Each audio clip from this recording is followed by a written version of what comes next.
everyone, Danielle here. Today I have a super fun sequence for you, chair yoga. So you're gonna need a chair to sit on, and you may even need a strap. Later in the video, closer to the end, I'm actually gonna show an inversion to practice with the chair as well. So you'll need a bolster and some blankets for that. But let's just go ahead and get started. First thing is you need to be mindful of how your weight is sitting on the chair. Essentially, you want your weight distributed evenly between all four legs. If you start to lean farther forward or even too far back, you might feel a little unstable, and I would hate for you guys to fall while practicing this. Now with that disclaimer, we're gonna go ahead and move on. So first we're gonna start seated with our feet flat on the floor. The feet are about hip width apart. If you were to draw a line from your hip joint out to your knees, it should be straight, and your heels should be directly underneath your knees. Now, if you were to draw a line down the very center of your foot from the big toe to the very center of your heel, what would that alignment look like? You might notice that the toes are turned in just slightly when you do this. That's what we're looking for. Now go ahead and lift your toes off the floor. So you should be barefoot for this. As you lift your toes off the floor, think about pressing into the inner heel and outer heel evenly. Notice where your weight is distributed on your toe ball mounts. See if you can press evenly between the big toe ball mount, pinky toe ball mount, inner heel, and outer heel. Now as you focus on pressing on those points and lift your toes up off the floor, you can almost scrub the feet towards each other. Now they're not going to move because we want to practice what's called an isometric pressure, meaning I'm pressing the feet down and I'm sliding them together, but the pressure moving down into the floor is just enough to create some resistance so the feet don't actually move. But you're going to feel there's a little bit more muscularity in that action as you try and squeeze the feet towards each other. You're going to notice that your legs almost feel like they want to squeeze together. But remember, you're not putting that effort in so much that they actually touch. That pressure is really coming from the feet. From that pressure in the feet, sit up nice and tall. As you take a few breaths here, we're going to do some shoulder rolls. Go ahead and roll your shoulders backwards and forwards. You can do this as slow or as fast as comfortable for you. But I really want you to notice the 4 different directions that the shoulders can move. They can move forward and back, up towards the ears, and down towards the floor. Notice as you weigh the elbows heavy towards the floor, it gives that pull of the shoulders downward a little bit more of a sensation. You'll start to feel that really the tops of the shoulders and the sides of the neck get a little bit longer. As you pull your shoulders back to the wall behind you, the front of the shoulder usually feels a stretch. You might even feel as though there's a stretch across your collarbones from the very center of your chest out to the shoulders. Whatever you end up with on your shoulder rolls, end them by drawing the shoulders back and down the spine. As you take a few breaths here, you can soften your eyes and your face. Notice if there's any tension that's gripping between the eyebrows or in the jaw. See if you can let it go with your inhale and exhale. You can slowly open your eyes, and we're going to go ahead and get started with a little bit more movement in the arms. Now, as we move forward, we want to keep that pull of the shoulders back and down the spine, no matter what we do with the arms. The first position we're going to practice is Urdhva Hastasana. This is upward arms. So you can start reaching the hands out from the shoulders. Notice if already the shoulders have pulled forward or have lifted up towards the ears. Keep the shoulders moving back and down the spine. Then you're going to slowly take your arms up and overhead. If you notice any pinching, then go ahead and stop. However, it's okay if there's a little bit of an achy sensation or even a stretch.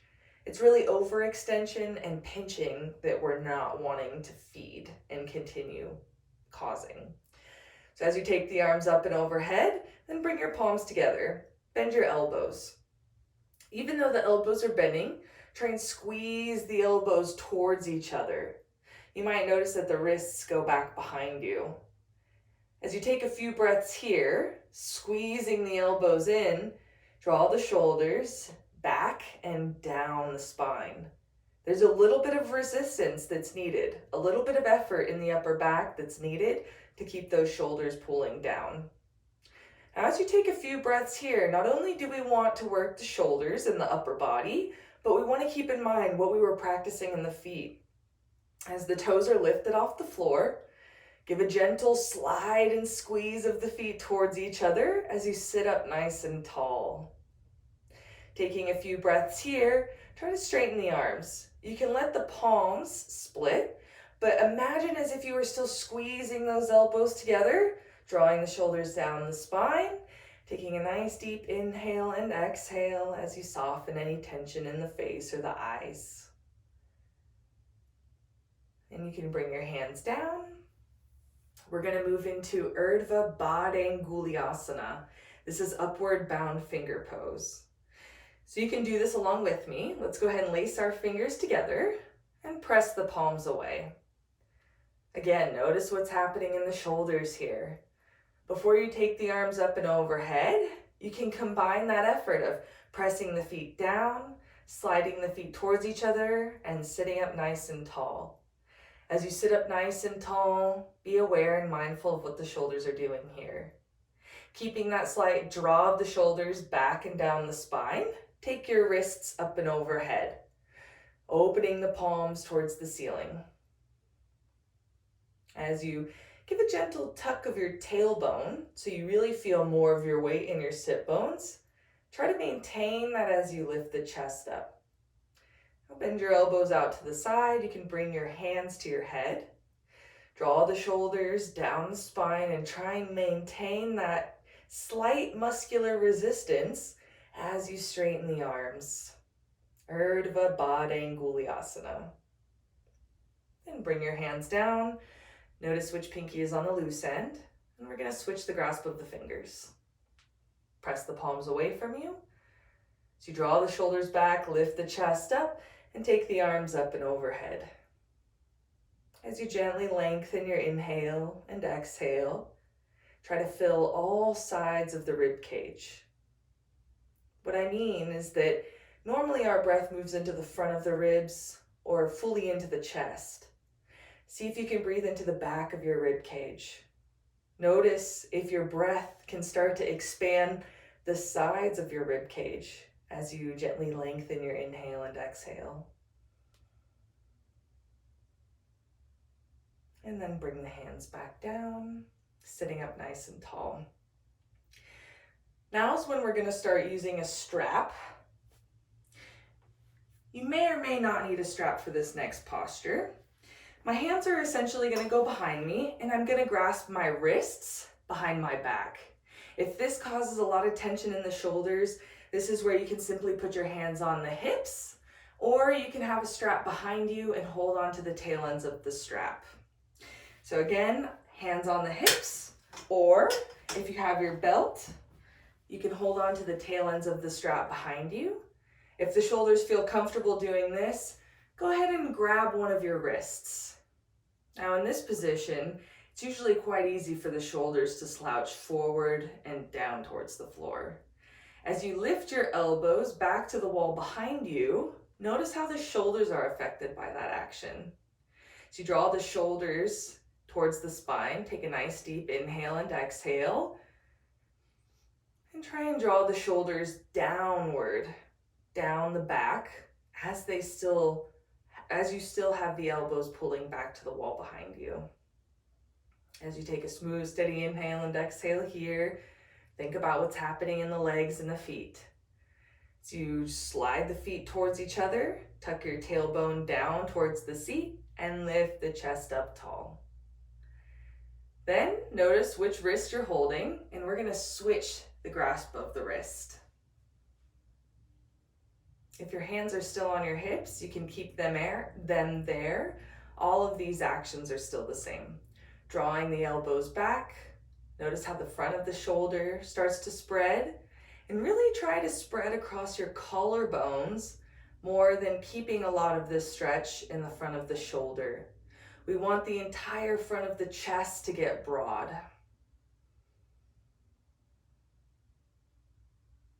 And you can release your hands, bring your hands forward and sit up nice and tall. We're going to practice a pose called Gomukhasana, cow face pose. This is where your strap or your belt is going to be helpful. So I'm going to take the strap onto my right shoulder, and I'm going to reach that right arm up and overhead, bend my elbow, and place the hand on the back and base of my neck. I can hold onto the strap in this area here. Notice if your elbow is moving out towards the side wall, and see if you can start to turn your inner arm back, outer arm forward as you lift the elbow up.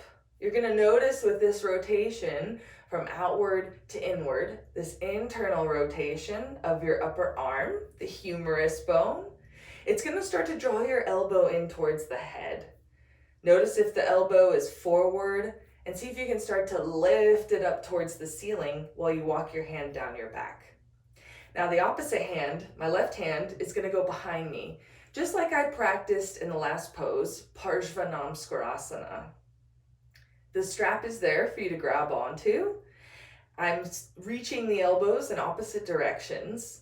However, my shoulders are still doing what we were practicing earlier. As I draw my shoulders back and down the spine, notice how there's a difference between them. This pose is asymmetrical, so one side of the body feels a little bit different than the other, but see if you can keep that gentle resistance of the shoulders moving back and down the spine as you reach the elbows away. Gomukhasana, cow face pose. If your shoulders are comfortable with this, you can start to walk the hands together. Just remember that we want that spreading in the collarbones. Often it's easy for the left hand or the hand that's behind us to lose that stretch. So be mindful as you draw the shoulders onto your spine. Then you can release the hands, straighten the arms, returning back to that seated posture, and we'll do the other side. Switching which side the strap is on. So now I have the strap on my left shoulder. I'm going to reach my left arm up and overhead. Hand comes to the base of the neck. Internal rotation of the humerus bone as the elbow lifts up. Then I'm going to take the right hand out alongside and bring it to my low back. I'm going to take a few breaths here. Practice drawing the shoulders back where it's attainable, where it's easy to access that action. As soon as you can access that action, then we can start to draw the hands towards each other, maintaining that form and that slight resistance in the shoulders. With every inhale and every exhale, try to soften any unnecessary tension in your face or your eyes. Observe the body as an entire unit. So there's this work in the feet in order to stabilize the pelvis as you lift the chest up. The main lift and length is coming from the sides of the trunk.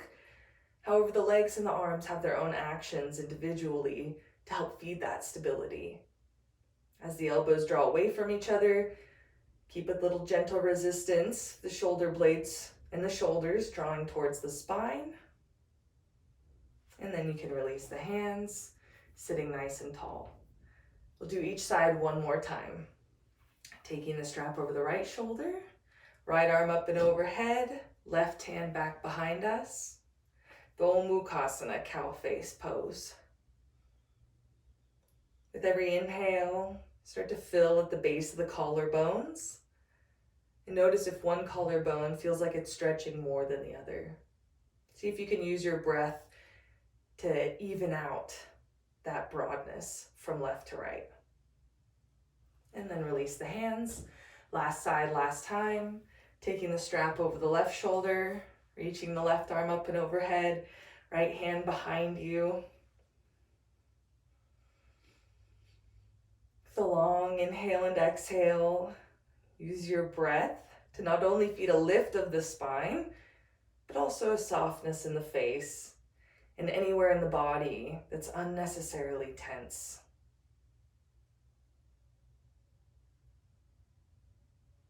And release the hands, sitting up nice and tall. The last arm pose we're going to practice before we start moving ourselves on the chair is Garudasana.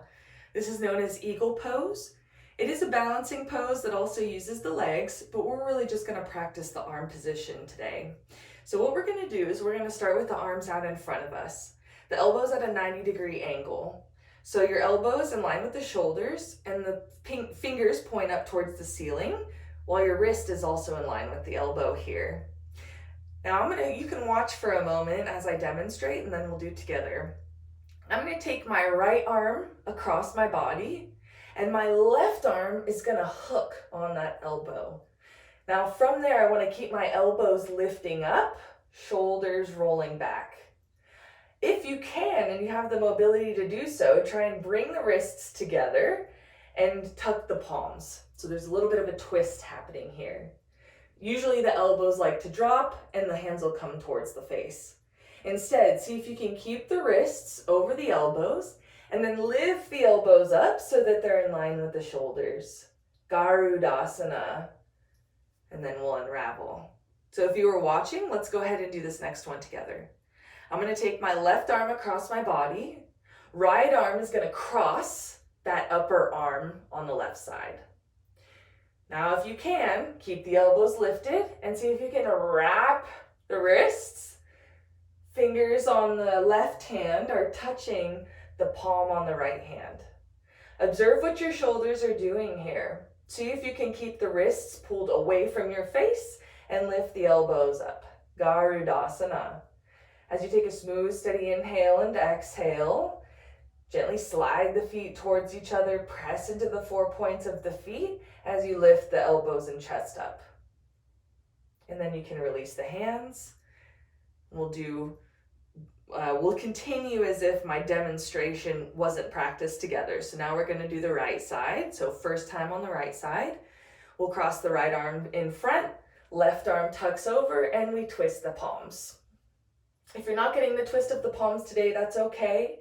Still keep the wrist pulling away from your face and elbows lifting up off the floor. So you take a smooth, steady inhale and exhale. Start to fill all sides of the rib cage.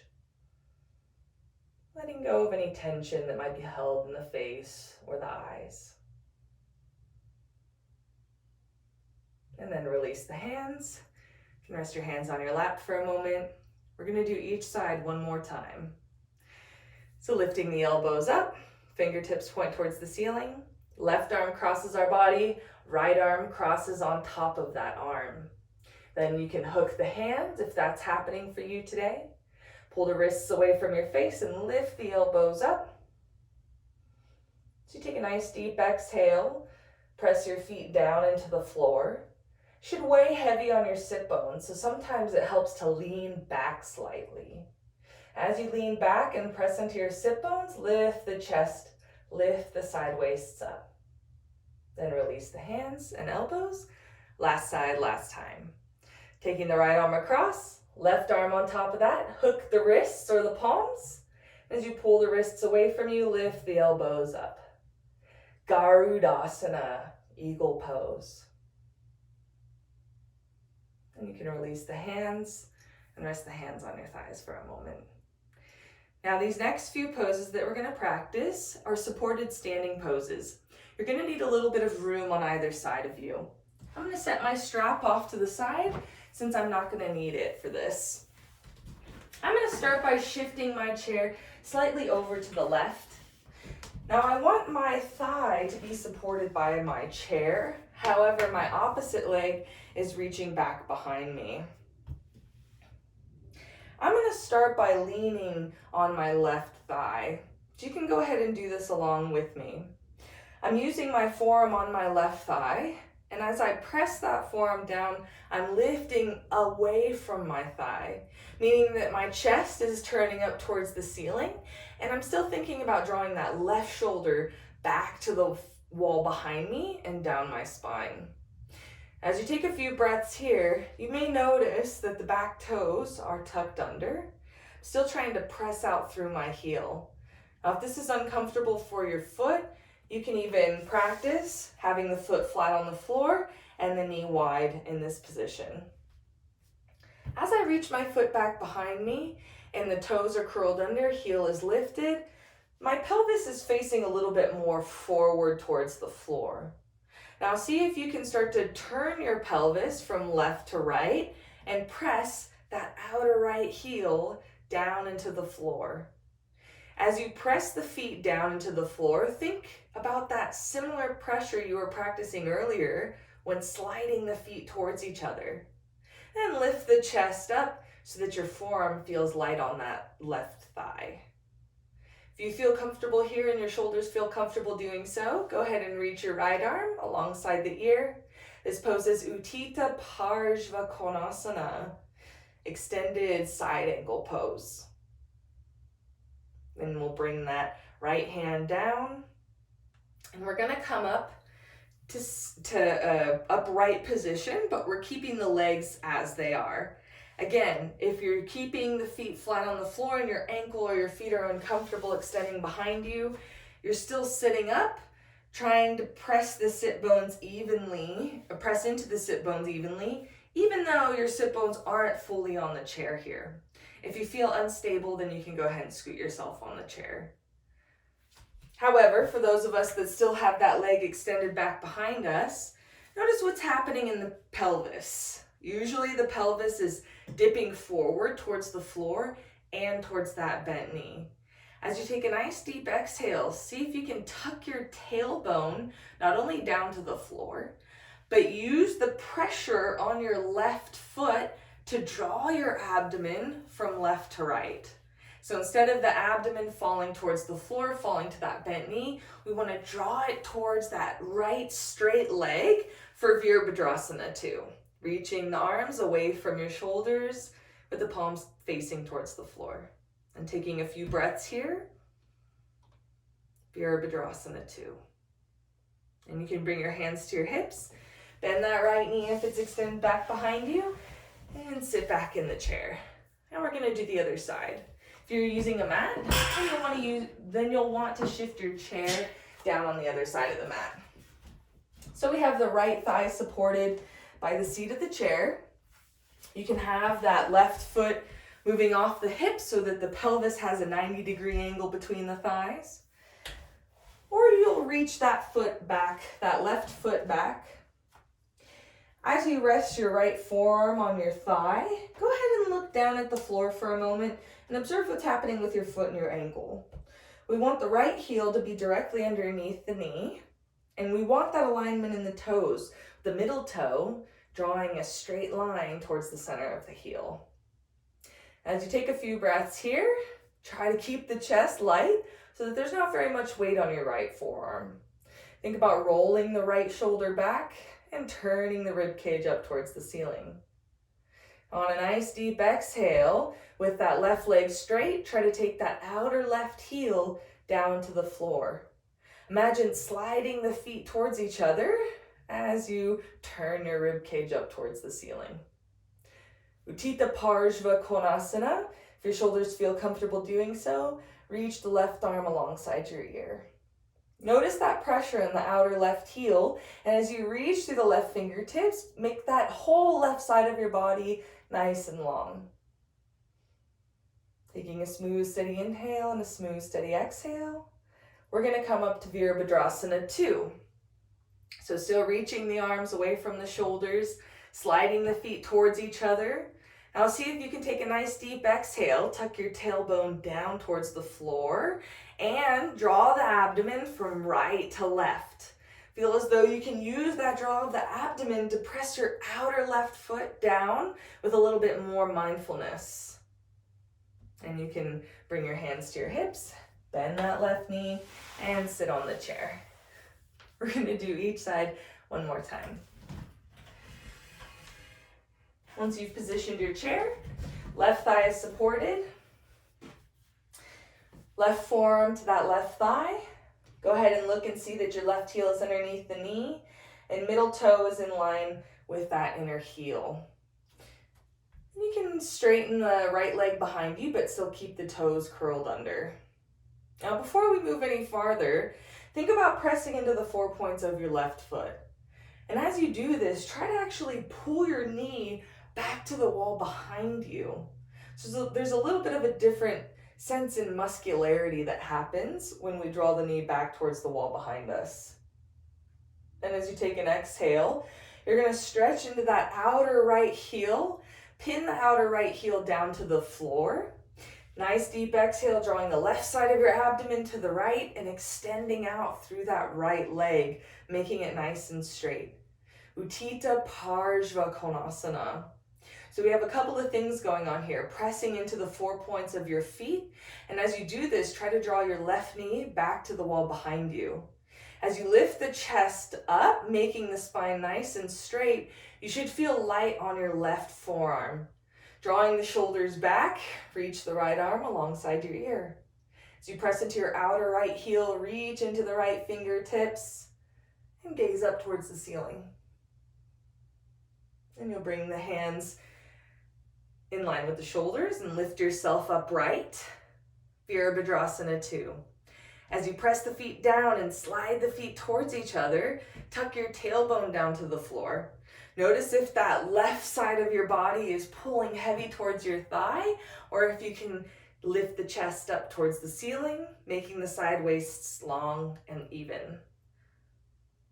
And hands to the hips, bending the right knee, sitting on the chair. Last side, last time. Shifting the chair over to the right. Having the right thigh supported. As you lean your right forearm on the right thigh, notice the placement of the feet, heel under the knee, and draw your right knee back to the wall behind you as you turn your rib cage up towards the ceiling. Press out into the outer left heel, making the left leg straight. Overall, you want to be quite light on that right forearm. Draw the shoulders back and reach the left arm alongside the ear. Utthita Parshva Konasana. If you feel comfortable here, gaze up towards the ceiling. Scrubbing the feet towards each other, taking your right knee back, lift the chest up, roll the shoulders back, and as you press into your outer left heel, reach through the left fingertips. Utthita Parshva Konasana. Then you'll come upright, Virabhadrasana 2. As you scrub the feet towards each other, take a nice deep inhale and exhale.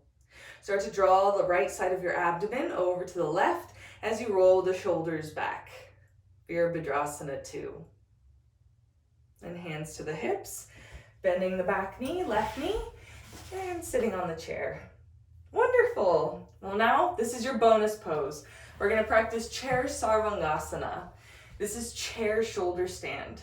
You are going to need a couple of extra props to practice this pose, but after this we're going to lay down in shavasana with the calves on the chair. So if you're not ready to practice an inversion or you don't have the props to practice this, you can go ahead and fast forward to the place where my calves are sitting on the chair, since you're going to want to get some nice rest in your legs and in your upper body before moving on with your day. If you have time, it's definitely beneficial. So I'm going to need a bolster and 2 blankets. The blankets aren't fully necessary, but they're definitely nice to have. So I'm going to turn my chair sideways so that you guys can see from the side. I have the bolster close to the front legs of the chair.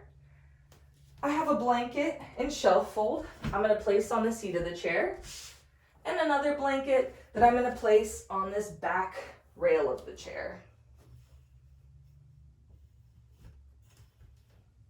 Again, these blankets aren't totally necessary, but they do add some comfort to this practice. Now to come in, you're going to want to be quite mindful of how your weight is distributed on the chair because you don't want to fall back. But overall, I'm going to start sitting sideways on the chair. I'll take my legs to the back rail of the chair, and then I'm going to place my hands on the bolster. If you've never practiced this before, definitely watch, and then we'll practice this pose together. So this position here is important because you won't have your weight in the center of the chair, and as you start to shift back, your weight is on your hands, so you're still keeping a lower center of gravity instead of risking tipping the chair back behind you. Now from here, I want to start to bend my elbows and see if I can find those legs of the chair. Elbows come down, I found the legs of the chair, and then I'm going to take my shoulders down to the bolster. As I tuck the shoulders underneath me, more of the weight is on the tops of my shoulders. You can hold on to the sides of the legs and the sides of the chair, or if your shoulders feel comfortable, you can actually reach your hands underneath the seat of the chair and grab the legs back behind you. From here, we'll straighten the legs for chair sarvangasana. Now, if you ever feel unstable, uncomfortable, or like you need to come out from dizziness or lightheadedness, or you feel heat in your face, all you have to do is hold on to the side legs of the chair and slowly bring your shoulders down to the floor. Don't pull yourself back up to come out of this. Instead, go ahead and slide out on your back. It's a little bit more supportive. So let's go ahead and do it together. We'll sit on the chair sideways. Take the legs to the back rail of the chair, hands down to the bolster. Find the legs of the chair and bring your elbows to the bolster. From here, you're gonna walk your hands up the legs of the chair. Make sure that your neck is free from any pressure that the bolster might give. Ultimately, you want the bolster to be underneath the tops of your shoulders. You can hold on to the sides of your chair or lace your hands between the front legs of the chair, underneath the seat, and grab the back legs. As you press the upper arms down, roll the shoulders onto your spine and lift the back ribs up off the floor, up off the bolster. Straighten your legs. The backs of the legs are still resting on the chair rail, and you're still pressing out through your feet as if you were standing on them. So imagine pressing into that big toe ball mount, pinky toe ball mount, inner heel and outer heel evenly. Sometimes we need to work a little bit harder to extend out through the big toe ball mount and the inner heel. As you gently lengthen your inhale and exhale, let go of any tension in the face or the eyes. This is chair sarvangasana, salamba sarvangasana, shoulder stand, here in a chair. Now, if you feel stable in this, then I'm going to talk you through coming up into Viparita Karani, inverted leg pose. You're going to keep your hips on the chair and lift one of your heels straight up to the ceiling. So you're lifting your legs away from the chair rail. However, the hips are still weighing heavy on the seat of the chair. Then bring your legs together off of the rail. So now the heels are above the hips. And as you press your upper arms down, roll the shoulders back, lift the back ribs up off the floor, and take a few breaths here. This is a little bit of a deeper back bend.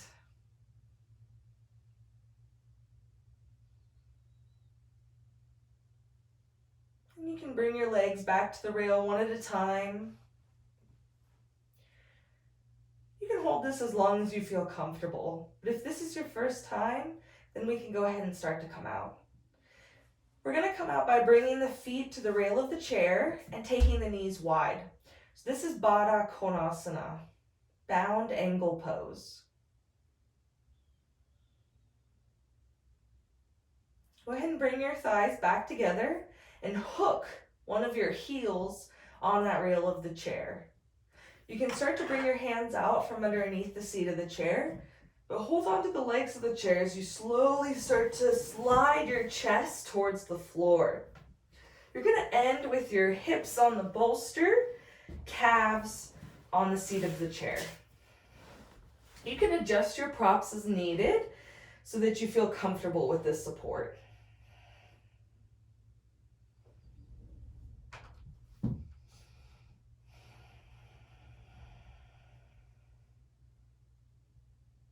Notice if the bolster is underneath your hips or if it's a little bit high in the low back.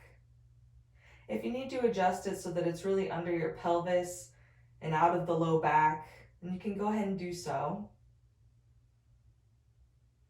As you take a few deep breaths, let go of any tension that might have risen through the practice.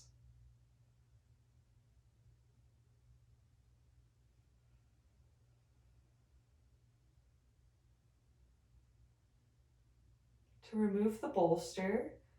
Press your calves down into the chair, lift your hips up, and slide the bolster out from underneath you. And then we'll lay down with the hips and the spine flat on the floor.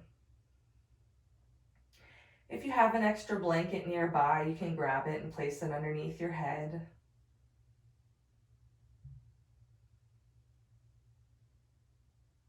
In this position, what you should be mindful of is that the calves are supported on the chair, and you can feel the edge of the chair in the back of your knee. Notice that there is a slight angle in the thighs, so your knees are not directly over the hips and they're not over the belly. Instead, the knees are back slightly from the hips. As you gently lengthen your inhale and exhale, let go of everything, everywhere. This is going to be our savasana. This is also a great pose to practice if you're having any low back tension or pain.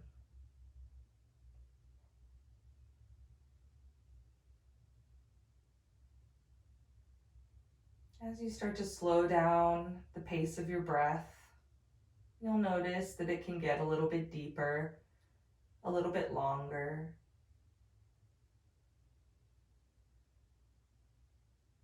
As you inhale, try to fill your lungs completely.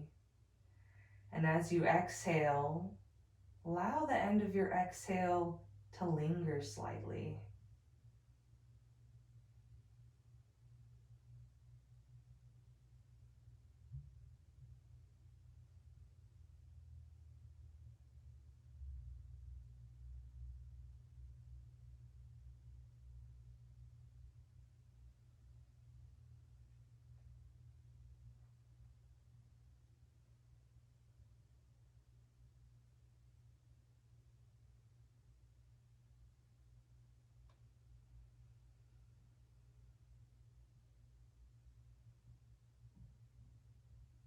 You can stay in this pose as long as you would like. Whenever you're ready, draw the knees in towards your chest. Reach your right arm up and overhead. Roll to your right side and rest your head on your upper arm for a few breaths.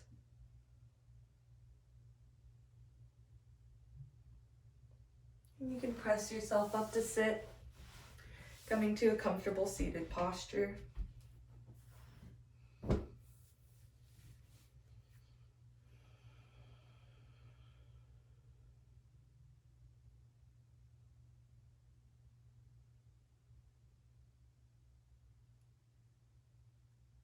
Thank you for taking the time to practice yoga with me today.